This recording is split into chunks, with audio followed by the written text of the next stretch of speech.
Good morning, good morning, good morning. It's your girl, Becky D, live in the morning, 5 days a week at 7 a.m. Now, yesterday we talked about reclaiming my time, okay, and my space. And some people might have been like, that's all good and whatnot, but how do I keep it? How do I make sure that I'm not allowing my time and our space to get claimed by somebody else again? Well, taking the precautions as always is key and number one. I can't tell you who to be around, who you attract and stuff like that. You just want to make sure you're cautious. But you can't live your whole life being cautious and trying to watch out for landmines and stuff. You got to live life head on.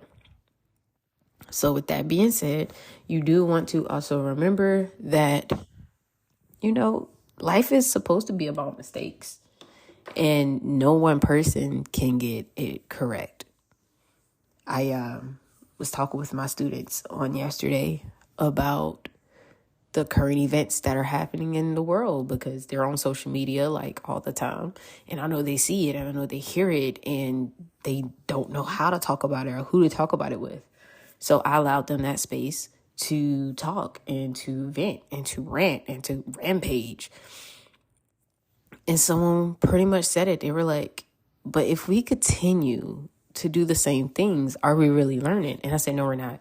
We're not learning anything, right? So if you continue to do the same thing over and over again, are you learning? You're not learning. You're just hitting the moment of insanity where you continuously do the same thing over and over and over again. And where is that going to get you? I don't know. Once you find out, you tell me. But the thing is, you want to get off that Ferris wheel, okay? You want to get off that merry-go-round, and you want to make sure that you're on the path of success in whatever that looks like for you. I realized that I had to stop telling my students, oh, well, that will only get you so far, and being a goofball won't get you anything. Because there's comedians out there who was a class clown. We all know it, right? There were people out there who only aspired to just, be an underground artist for the rest of their life. And that's okay. They're thriving. They're finding ways to be beneficial in their lives and to be successful as high as the standard for them is. But why do we sell ourselves short? We sell ourselves short by allowing people and energies into our life that should have never been there, right? I saw the funniest picture of a floor mat and it really said, check your energy at the door. Of course, there's a lot more cursing in it, but I'm going to keep my show PG. And I was like, yo, that's facts. You should have a sign like that for when people are entering your life, period. Like, check it at the door, okay? Don't bring that here. I don't want any parts of it. But we allow so many people to just trickle it on in and be like, oh, hey, how you doing? And it's like, why? Why are we allowing it? Why do we continue to just let them do as they please? Are you too soft? Are you, not aggressive enough? There's something that's kind of missing that mark. And we can figure it out. We can figure it out together if you want, or, you can get with your friends in that 10 minutes that you do that self-reflection, like, figure it out.